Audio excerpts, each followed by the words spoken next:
మనుషుల యొక్క ఆలోచన స్థితి, మనుషుల యొక్క ఆలోచన విధానం, మనుషులు ఏ టైంలో, ఏ సమయంలో, ఏ విధంగా తమ యొక్క ఆలోచనని మార్చుకుంటున్నారు, ఏ విధంగా స్పందిస్తున్నారు, కాలానికి అనుగుణంగా, మారుతున్న కాలాలకు అనుగుణంగా తమ యొక్క ఆలోచన ధోరణిని, తమ యొక్క మాట తీరును మార్చుకుంటున్నారు అని అంటే, ఇప్పుడు మనం ఒక చెరువులో ఉన్నాము.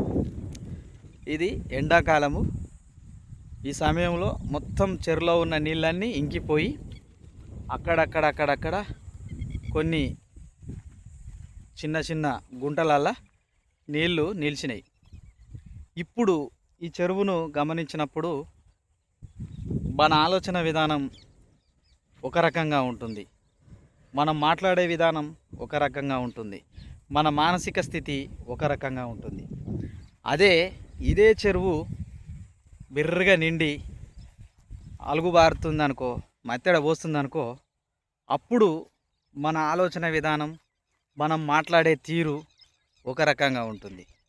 అంటే ఈ ప్రకృతిలో జరిగే, ఈ కాలాలలో జరిగే పరిస్థితులను బట్టి, మార్పులను బట్టి మనిషి యొక్క ఆలోచన విధానం మారుతుంది అనడానికి ఇదే ఒక పెద్ద ఉదాహరణ. ఒకసారి మనల్ని మనము పరీక్ష చేసుకుంటే మనకు అర్థమవుతుంది. మనము పరిస్థితులను బట్టి మాట్లాడుతూ ఉంటాం. కొన్ని పరిస్థితులలో కొన్ని విషయాలు మనకు సరైనవి అనిపిస్తుంది, కొన్ని పరిస్థితులలో అదే విషయము మనకు చెడ్డగా కనిపిస్తుంది. ఎందుకొరకు అనిపిస్తుంది అని అంటే, అక్కడున్న పరిస్థితులు, అక్కడున్న పరిసరాలు, అప్పుడున్న మన యొక్క మానసిక స్థితి, మన ఆలోచన విధానం. అదే కాకుండా మనది అనుకున్నప్పుడు ఒక రకంగా స్పందించడం, మనది కాదులే అనుకున్నప్పుడు ఇంకొక రకంగా స్పందించడం అనేది మనిషి యొక్క నైజం. ఇటు అటు కాకుండా న్యాయంగా, ధర్మంగా, సహజంగా అక్కడున్న పరిస్థితులను పట్టి మాట్లాడడం అనేది అది చాలా వరకు అరుదుగా కనిపిస్తారు అలాంటి మనసులు. ఎందుకొరకు ఈ విషయం చెప్తున్నానంటే, నేను విలేజ్కి వచ్చినప్పుడు ఇక్కడ మాట్లాడుతున్న మాటలను నేను విన్నాను, అర్థం చేసుకున్నాను.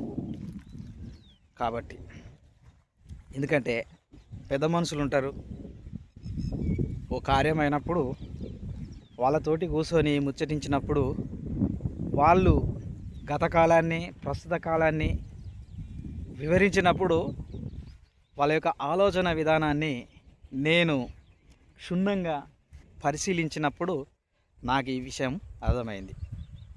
కాబట్టి ఒకసారి ఆలోచన చేయండి.